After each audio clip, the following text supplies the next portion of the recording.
170 Chinese Poems, as translated by Arthur Waley. Reading 3.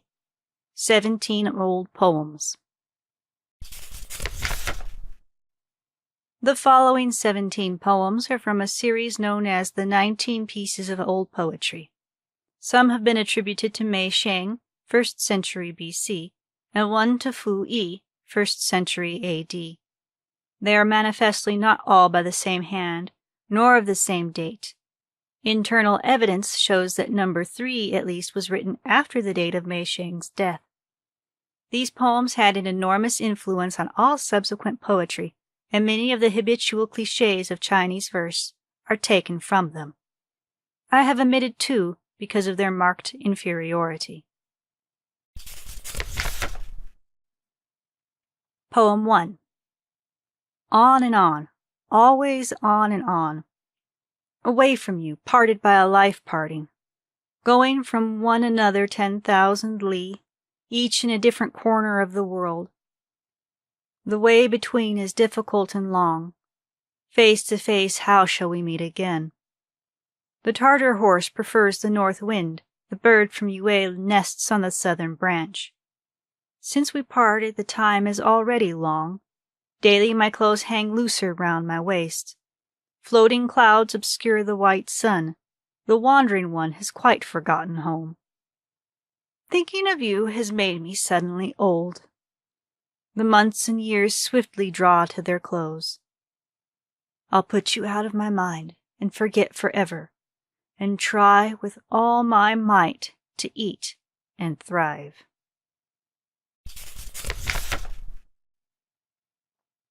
Note 1. A life parting is the opposite of a parting by death. Note 2. The popular but erroneous interpretation of the 2 lines, I'll put you out of my mind and forget forever, and try with all my might to eat and thrive. The popular interpretation is that I'm cast away and rejected, I will not repine, but only hope with all my heart you're well. I can see why Arthur would bring up the vast difference in interpretations. Poem 2. Green, green, the grass by the river bank. Thick, thick, the willow trees in the garden. Sad, sad, the lady in the tower. White, white, sitting at the casement window. Fair, fair, her red powdered face. Small, small, she puts out her pale hand. Once she was a dancing-house girl. Now she is a wandering man's wife. The wandering man went, but did not return. It is hard alone to keep an empty bed.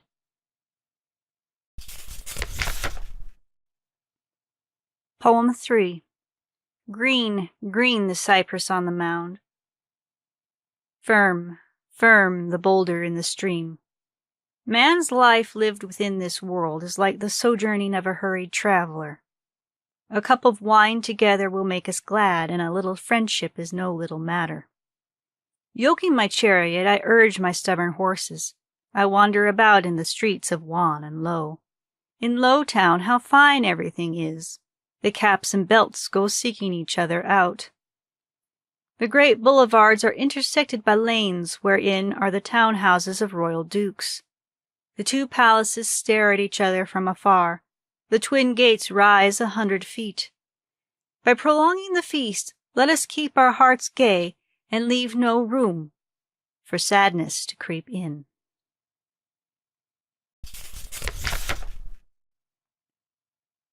Poem 4. Of this day's glorious feast and revel, the pleasure and delight are difficult to describe. Plucking the lute, they sent forth lingering sounds. The new melodies and beauty reached the divine.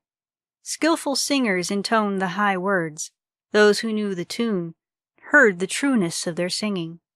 We sat there each with the same desire, and like thoughts by each unexpressed. Man in the world lodging for a single lifetime passes suddenly like dust borne on the wind.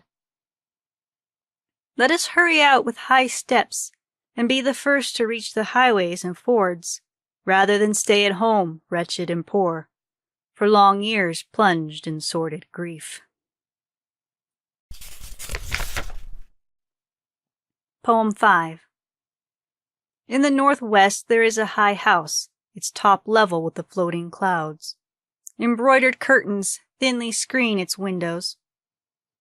Its storied tower is built on 3 steps. From above there comes a noise of playing and singing, the tune sounding, "Oh, how sad! Who can it be playing so sad a tune? Surely it must be Chi Liang's wife." The tranquil D follows the wind's rising. The middle lay lingers indecisive. To each note, 2 or 3 sobs, her high will conquered by overwhelming grief. She does not regret that she is left so sad, but minds that so few can understand her song. She wants to become those 2 wild geese that with beating wings rise high aloft.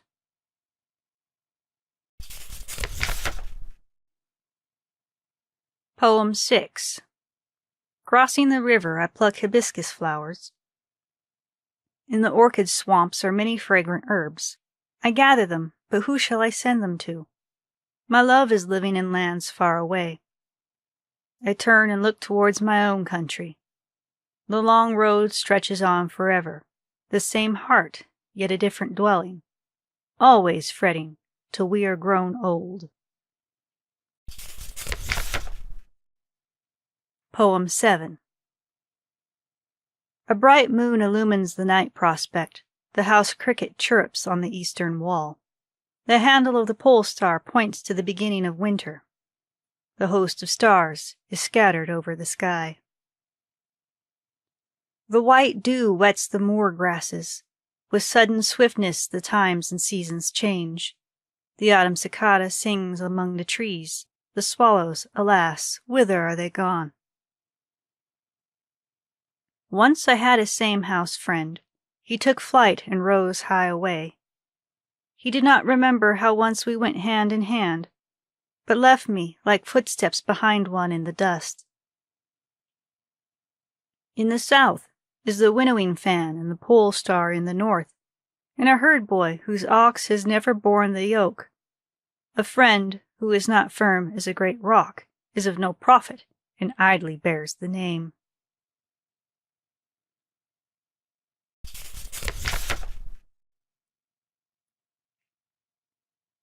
Poem 8.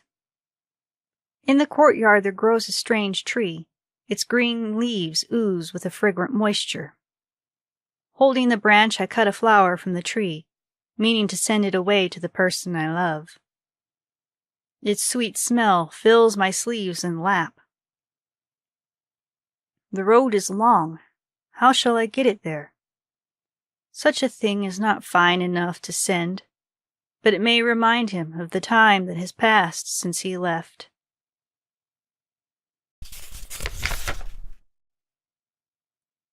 Poem 9. Far away twinkles the herd boy star. Brightly shines the lady of the Han River. Slender, slender she plies her white fingers. Click, click go the wheels of her spinning loom. At the end of the day she has not finished her task. Her bitter tears fall like the streaming rain. The Han River runs shallow and clear, set between them how short a space. But the river water will not let them pass, gazing at each other, but never able to speak. Poem 10. Turning my chariot, I yoke my horses and go, on and on down the long roads. The autumn winds shake the 100 grasses. On every side how desolate and bare. The things I meet are all new things. Their strangeness hastens the coming of old age. Prosperity and decay each have their season. Success is bitter when it is slow in coming. Man's life is not metal or stone. He cannot far prolong the days of his fate. Suddenly he follows in the way of things that change. Fame is the only treasure that endures.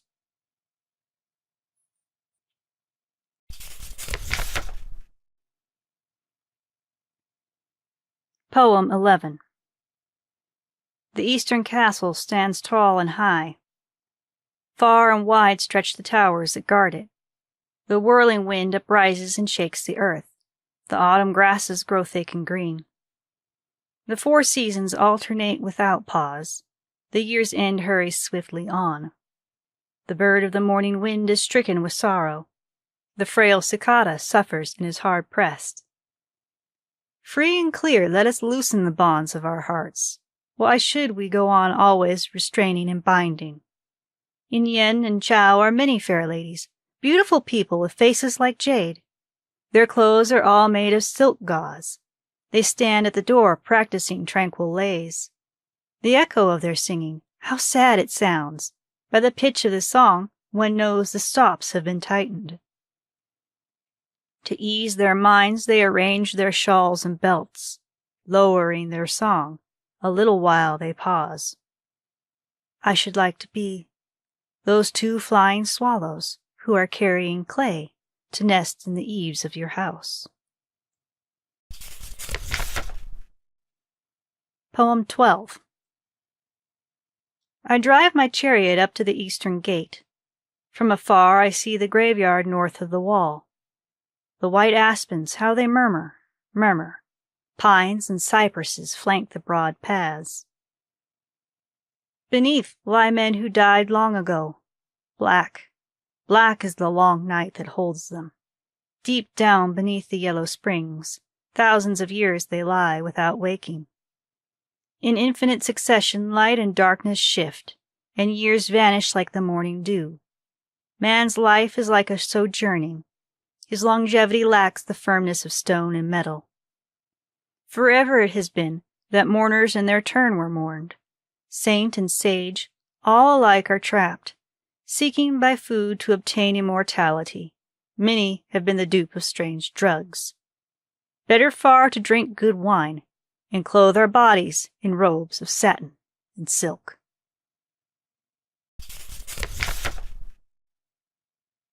Poem 13, continuation of Poem 12. The dead are gone, and with them we cannot converse. The living are here and ought to have our love. Leaving the city gate I look ahead, and see before me only mounds and tombs. The old graves are plowed up into fields. The pines and cypresses are hewn for timber. In the white aspens sad winds sing. Their long murmuring kills my heart with grief. I want to go home, to ride to my village gate. I want to go back, but there's no road back. Poem 14. The years of a lifetime do not reach 100, yet they contain 1,000 years' sorrow. When days are short and the dull nights long, why not take a lamp and wander forth? If you want to be happy, you must do it now. There is no waiting till an aftertime. The fool who's loath to spend the wealth he's got becomes the laughing-stock of after ages. It is true that Master Wang became immortal, but how can we hope to share his lot?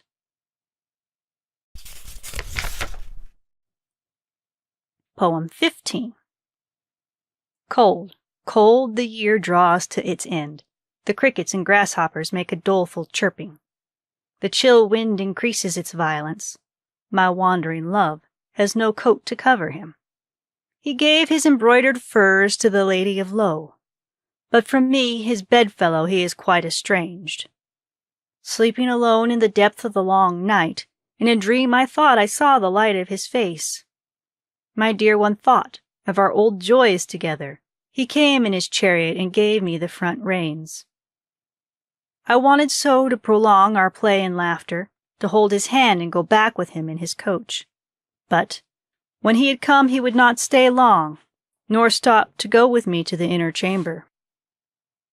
Truly, without the falcon's wings to carry me, how can I rival the flying wind's swiftness? I go and lean at the gate and think of my grief. My falling tears wet the double gates.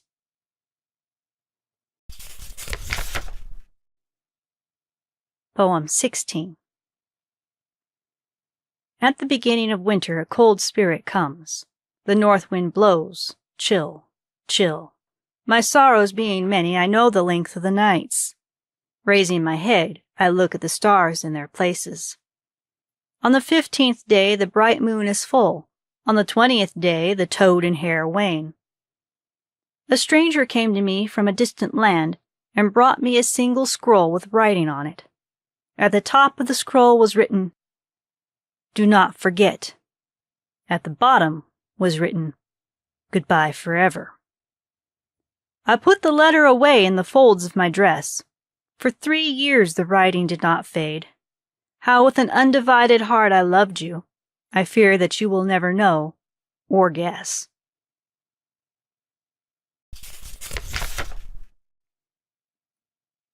Poem 17. The bright moon, oh how white it shines, shines down on the gauze curtains of my bed.